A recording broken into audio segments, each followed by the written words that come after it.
Hi, this is Federico Viano and welcome to this second video about the greatest battles of all times.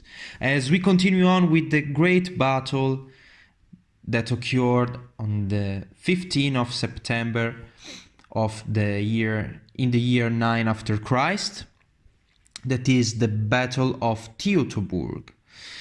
If you don't know, Teutoburg is a forest, and it is in Germany, of nowadays Germany, of course. And talking about the historical situation, we are during the Roman Empire and the first emperor, that is Augustus. Now in this video I will always tell Latin names, not Italian or English versions of these names, only Latin.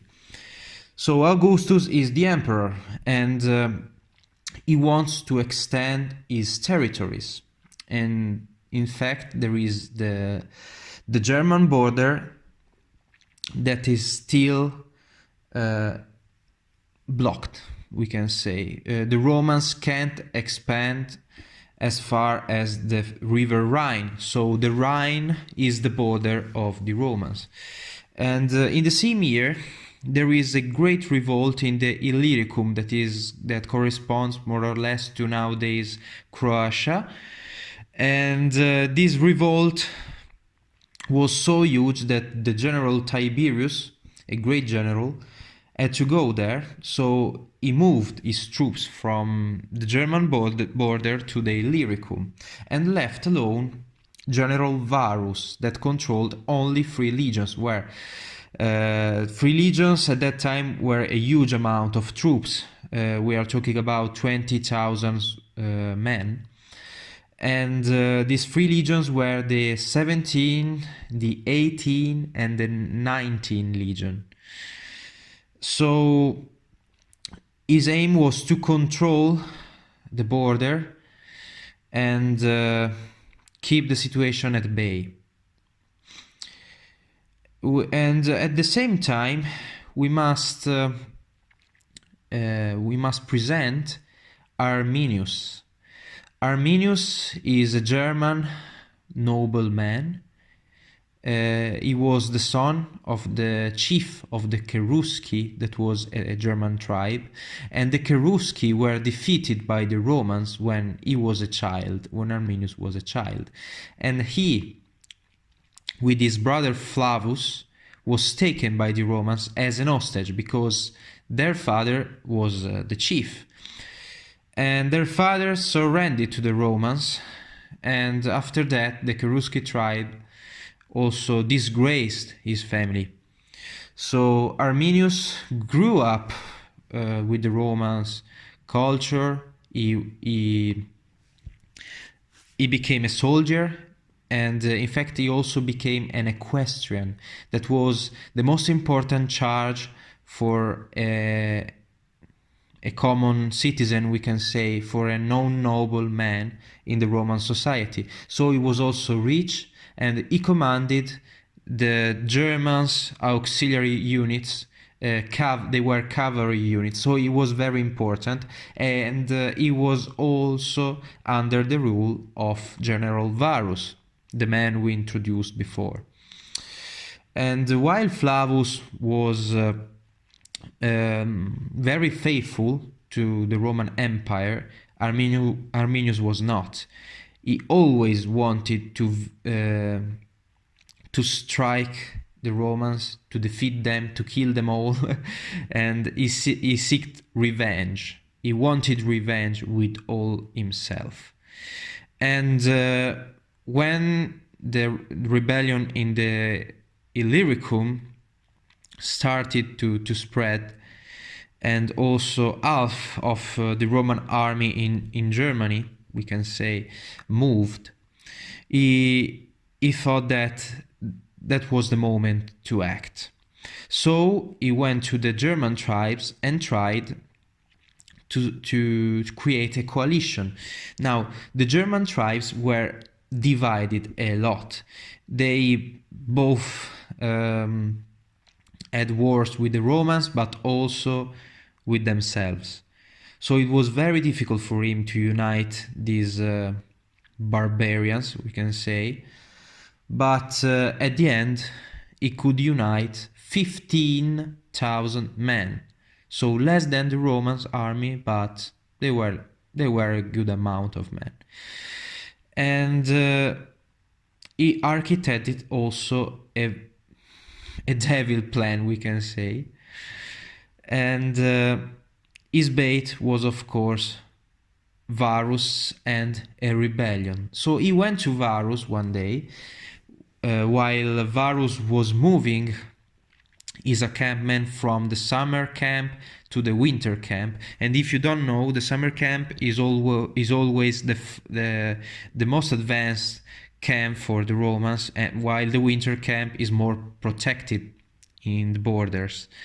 So he was ready to move, but Arminius said to Varus, "Varus, we have a terrible news.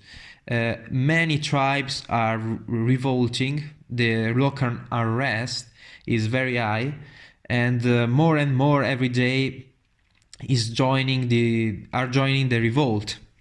And we have to do something very quickly, otherwise we will lose the region." So Varus was terrified by that, because as I said, he was alone. He was the only general in the situation, and he thought to have an army that was not ready to face such a thing. But he thought that if the rebellion was destroyed at the beginning, the situation was, of course, solved for him. So he decided to agree with Arminius, even if many of his officers and also a nobleman from the Cherusci advised him not to trust Arminius. But of course he trusted Arminius, because Arminius was a clever man, a very good soldier, a very good commander, so he trusted him. And Arminius said to him, "Well, Varus, we have to go into the forest of Teutoburg. And yes, the path is not very good, but there is only this way to go north." And Varus agreed. And it was a terrible mistake, because there were not only soldiers in the Roman army, there were also a lot of women, children, and also wounded old people, because, as I said, it was an entire encampment. So they also had a lot of wagons with tools, velvets, and so on. So Varus said, "Okay, we go." And Arminius said, "Okay, I will be the vanguard, let me go first." And in time he disappeared. And Varus started to think, "Hang on, something here is wrong." So he entered these woods, and the situation went worse as soon as a torrential rain occurred. And the terrain was muddy. It was also swampy. There was a huge swamp on the right of the Romans. And the forest, as the swamp, was huge. And there was only this narrow path, very, very muddy. And the Romans had to stretch the column. So the column was about 15 kilometers long. And as you can imagine, the communication between the head and the bottom of the column was so difficult. To have a messenger from the bottom to the head required also hours.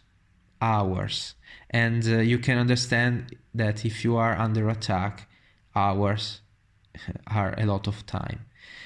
And what happened, of course, was that the Romans were attacked. They were ambushed. And now is where Arminius' plan starts. The Arminius' plan was to trap the Romans inside the forest, and in fact he blocked the way back for the Romans as soon as they entered, destroying trees, and of course they blocked the path. And as soon as the Roman cavalry tried to escape, they were all slaughtered, because these trees blocked the path and the Germans were expecting them. And so Varus started to understand that Arminius was a traitor. And as I said, the Germans started to attack the Romans, and their tactic was really, really good, because they erected a wooden wall behind the first trees, so that they attacked and then they moved back behind the wall, protected not only by the wall but also by their companions. So think to be a Roman soldier. You are in a muddy territory. It's always raining. You are far from home. You don't know where you're going. You can see ahead, you can see behind. You don't know where your officers are, where your general is, what's happening.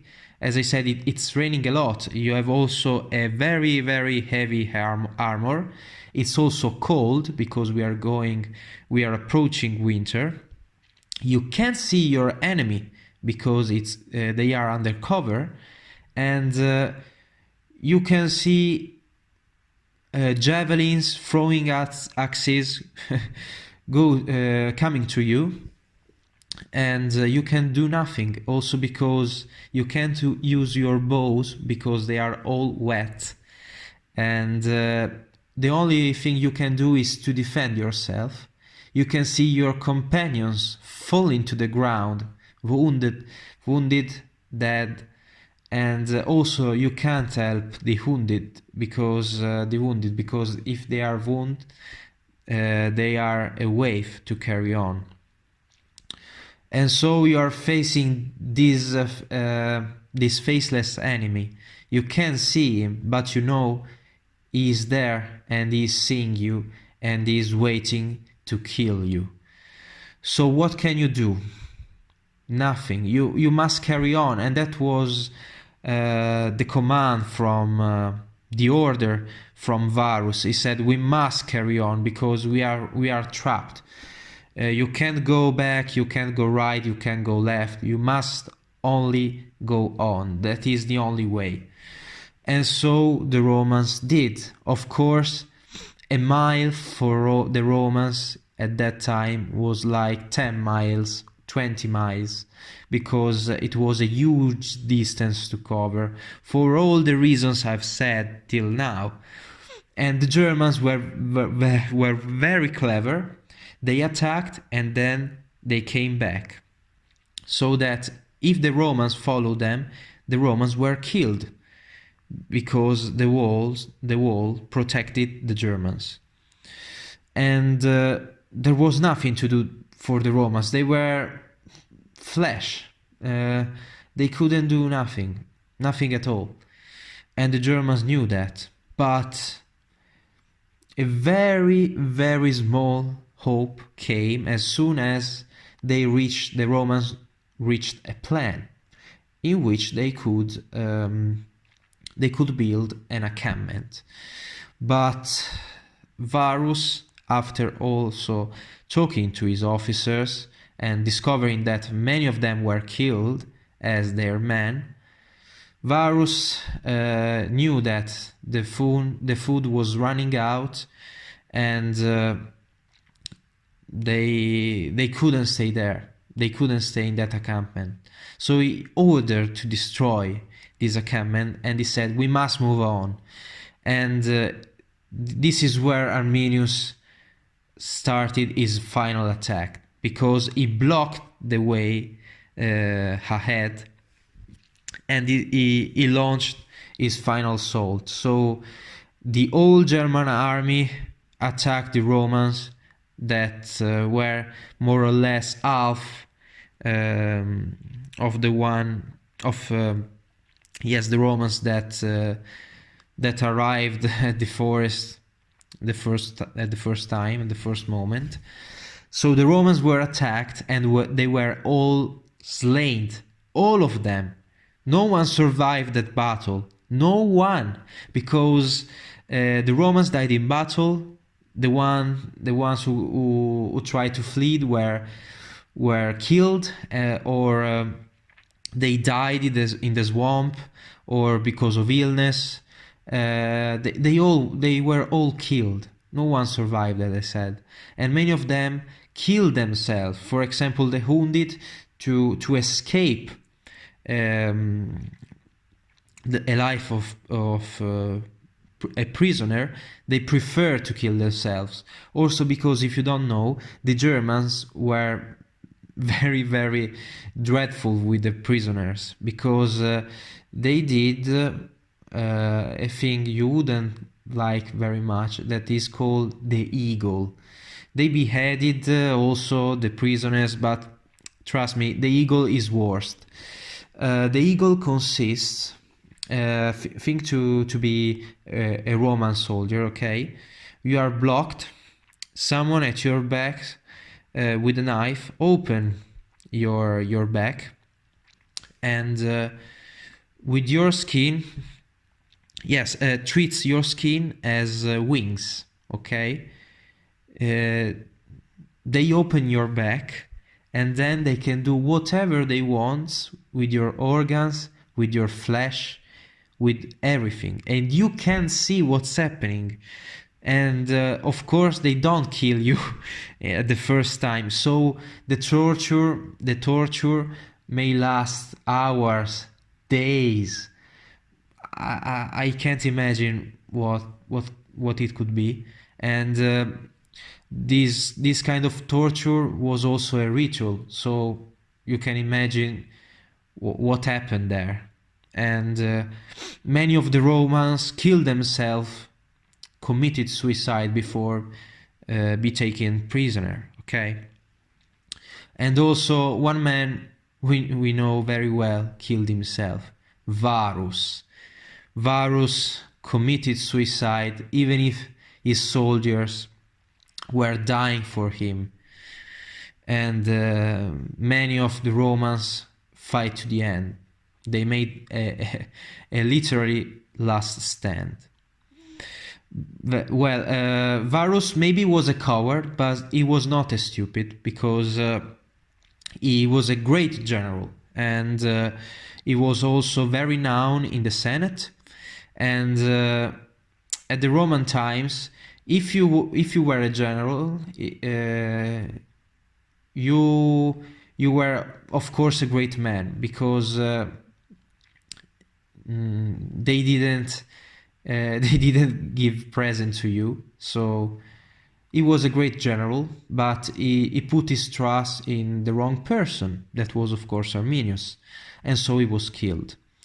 And there is also a phrase by the Emperor Augustus that said, "Varus, give me back my legions," because of course 3 complete legions were destroyed, and the eagles of that legions were taken by the barbarians. And if you don't know, an eagle is not only a symbol, it's more than that. It's very important for an army to have an eagle, and if an eagle is lost, is such a loss, is a terrible loss. And in fact, these eagles were taken back after 30 years, the all 3. And so this was also the greatest defeat for the Roman Empire.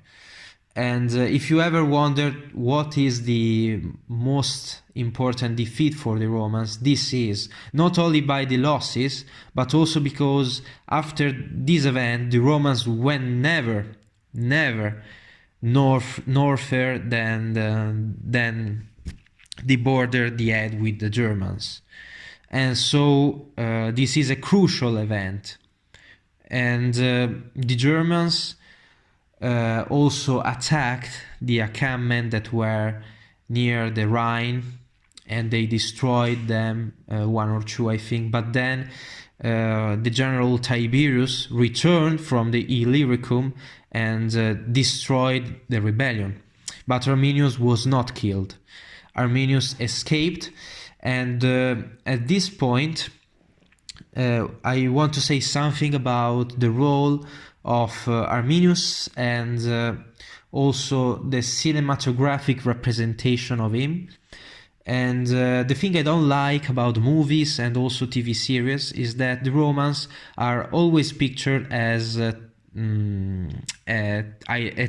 tyrannic empire, while the Germans are represented like fighters for freedom, okay?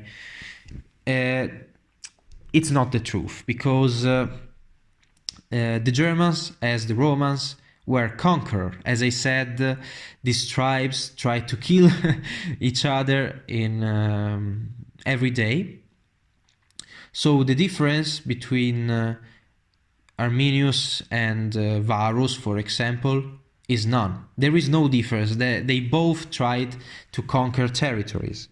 So the proof of that is that when Arminius tried to search for other allies after sending the head of Varus to them and saying, "I have defeated the Romans, come and join me, I will conquer Rome," and they said, "No, why? I am very well with the Romans, thank you, go back to your wild people," because Rome not only brought death, Rome brought civilization. And what Rome did when it came to a place, it said, well, if you join us, you can live as us, you will have our technology, our knowledge, and your life will be better. And if you fight us, you will be killed. Of course, if you join us, you must pay a tribute, taxes.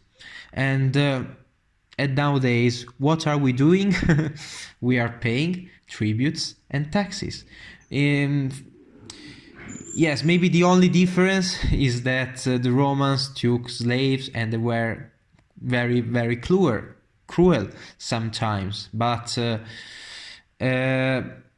they didn't want to destroy everything. They wanted to control everything, and to do that, they knew that the population had to have benefits from the Roman domain. So they brought a lot of advantages for this population, so that many of them decided to side with the Romans because their life was better. And of course they couldn't expand, but if they live better, they prefer to live better instead of killing and try to conquer other places. And also they knew that under the Roman empire, under the Roman control, they would have been protected by all the tribes and their previous enemies. So I don't like this image of Rome because it's wrong. Rome had the same interests of the other countries, the same interests. They were also, they succeeded, we can say, in what we can succeed now. So to build a united Europe. They built it 2000 years ago. Well, Germany, as I said, after that battle, the Romans couldn't conquer it. And the reason why they couldn't conquer Germany was that there were a lot of tribes, and Germany at that time was completely wild. So the Roman roster couldn't work there, couldn't work at all. So this is the main reason why the Roman couldn't conquer Germany. So the border had always been the Rhine, more or less. And even where you can see, even when you see the Gladiator, that is more than 150 years after this battle, the emperor is fighting there, in the same places. So the situation didn't change. And what else can I say? Yes, Arminius was defeated, but he was not killed. The coalition of the tribes failed. The Romans, of course, recovered from this loss, but they decided not to go farther than that. So, as I said, this is the greatest defeat in the Roman history, and is very crucial for the Roman expansion. And many think that this battle is a crucial event also for the decay of the Roman Empire, but it's not true, because the decay is due to the fact that the Romans couldn't find more resources. As I said, the Romans always searched for resources. They went to other countries, to other territories, and said, we need your resources, basically. If you don't give us your resources, we will kill you. And the Roman Empire, at the moment it felt, had no more resources to take. This is the real reason why it failed. Of course, the barbarians were a very, very huge reason why the Roman Empire failed, but the problem was at the root, because the root of the problem were the resources. The Romans were not so good in production, in their own production. They always needed slaves, other population to product all they needed, to product all they needed. So this is the end of this video. I don't know what theme I will cover next. I hope you have enjoyed it. Please leave a like, comment what you like to leave. Maybe a feedback. I would really appreciate it. And see you next time. Bye bye.